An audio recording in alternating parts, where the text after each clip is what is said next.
So on my quest to combat the evil scalpers and their evil Timmy henchmen, I somehow have become the monster that I sought to destroy. This is Collect Decks, an index of collectibles that everybody wants to scalp, and today we're talking about how I became a scalper.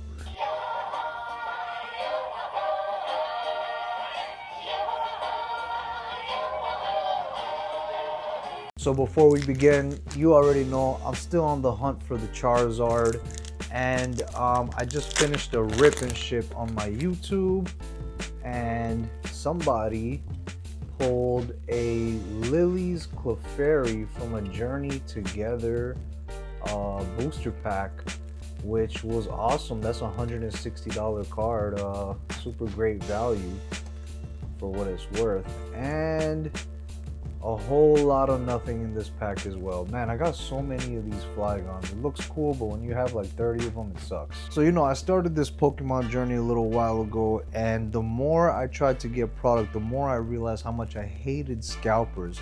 So my whole thing was to get product, hoard it, rip some, share some, and then maybe one day sell some, flip it into newer product. However, over the course of some time, I've found myself stocking Best Buys, Targets, and Walmarts, and I have got some great hits. And then I also look in my local marketplace to try to get some older out of print sets of Pokemon as well.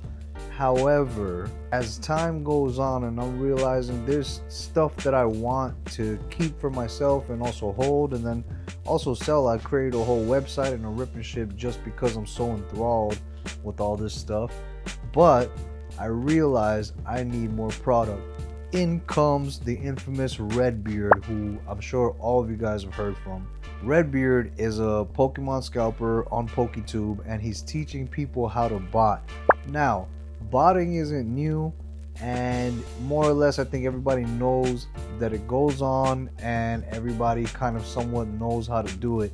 But I'm kind of glad that Redbeard came out with these videos and started to teach people how to bot, because what I want everybody watching this to know is that you can do it too if you have to. Now is the question, will I do it?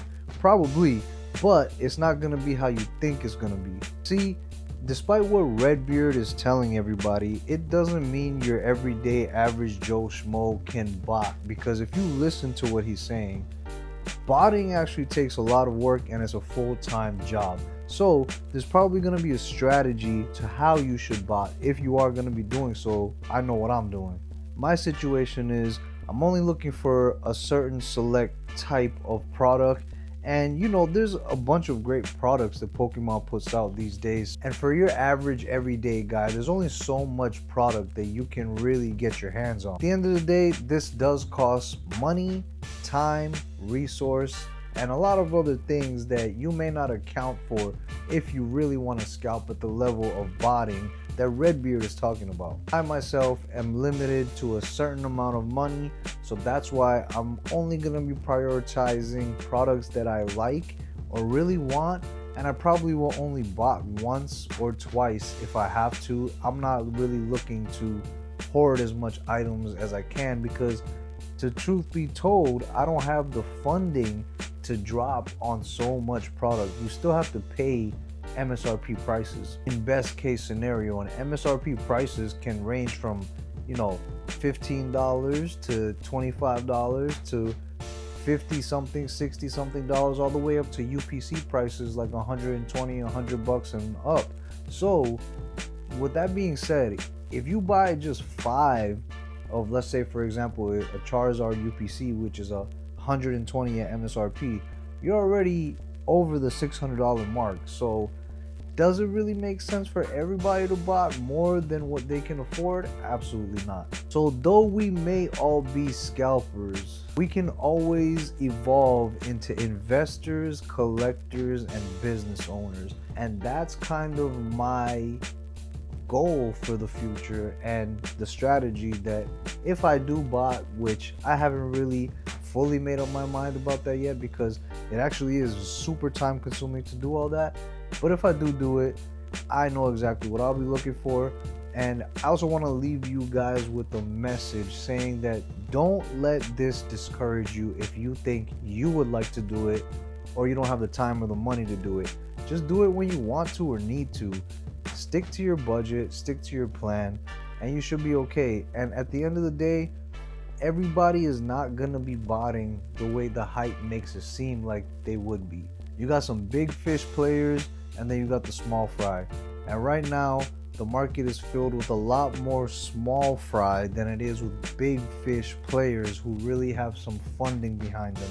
And even if they're there, that doesn't mean you won't get your chance. The Pokemon market, just like so many other markets, is cyclical, which if you don't know what that means there's ups and downs. So stick to your game plan and we can all prosper and be the very best that no one ever was. Anyways, y'all, I just want to make this quick video to let you guys know my strategy on scalping, but you guys should look into just staying motivated into getting what you want or need and sticking to your goals for whether it's collecting, investing, hobbying, playing the card game, or at the end of the day, making a business. But making a business is not scalping. Matter of fact, none of those things are scalping. So stick to your goals and you should be okay. Anyways, guys, if you want to support the channel, check out my link in the description below to my website. I run a rip and ship every week, and I'll catch you guys on the next one. Peace.